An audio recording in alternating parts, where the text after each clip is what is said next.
Hey there, it's Brad, and I'd like to share with you my perspectives and insights on how to best handle money challenges along the spiritual path if that's been your experience. Now, a lot of people seem to be going through this lately, and I've certainly gone through my fair share of it as well. And what I've come to learn is that it's a temporary phase of growth. Now, obviously, it's not a comfortable phase, but if we can shift our perspectives, shift our state of being, and shift our action through this phase, which is temporary, I believe, we'll reach a whole new level of mastery. So I'm going to share with you some ideas and tools on how to best move through that if that's been your experience. Now, if it seems like the universe has been conspiring against you, money's becoming more and more restrictive and limited, the first thing that you might want to do is adopt a new definition as you move through your spiritual phases, and that is a definition of abundance taken from a speaker named Bashar,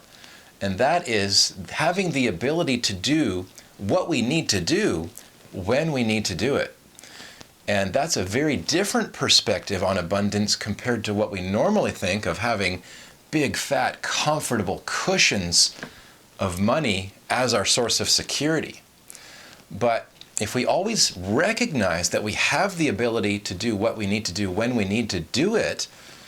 that's a whole new level of spiritual trust and connectedness and recognition that we are always supported by ourself, by our God self, by the universe, by our higher self, and to recognize that relationship and develop that deeper sense of connection and trust is actually very valuable and valid. So if you can take that new definition, you might find a little bit more acceptance and a little bit more validity as you move forward from this point. Now, I'll quickly share with you some of my experiences and some of the challenges I went through and how I mastered them myself, and maybe it'll help you along your path as well.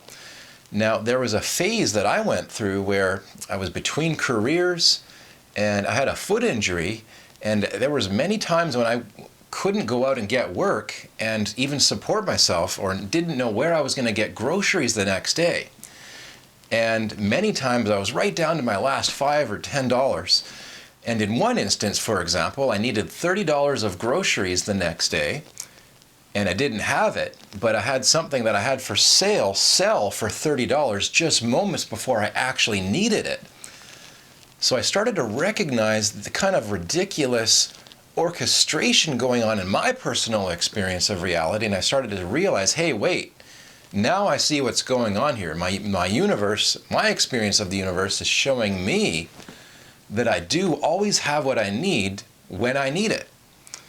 And then as soon as I began to see that more and more, I began to relax more and more, regardless of how much money was actually in my wallet, and regardless of how risky or dangerous my external experiences appeared. And I began to recognize that correlation between inner peace and calm and the external situation resolving in a harmonious way. So perhaps that may be what your spirit is trying to show you as well, is how to get centered into your connection to God, to your higher self, regardless of how challenging or fearful external experiences might appear.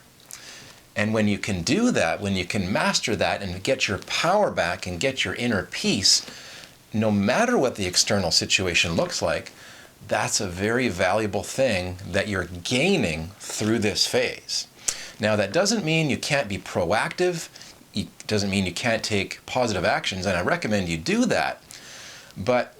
the best thing to do is have that new perspective of not being a victim, but recognizing that you are the creator of your reality and that everything in your external environment on the level of spirit and soul is actually being choreographed and delivered to you to empower you and grow you to your next level of inner state of being mastery. Now, that might be a little bit of an unusual perspective, but if you can accept that and recognize the validity in that, you'll be able to move forward with so much more peace and confidence than maybe you did before.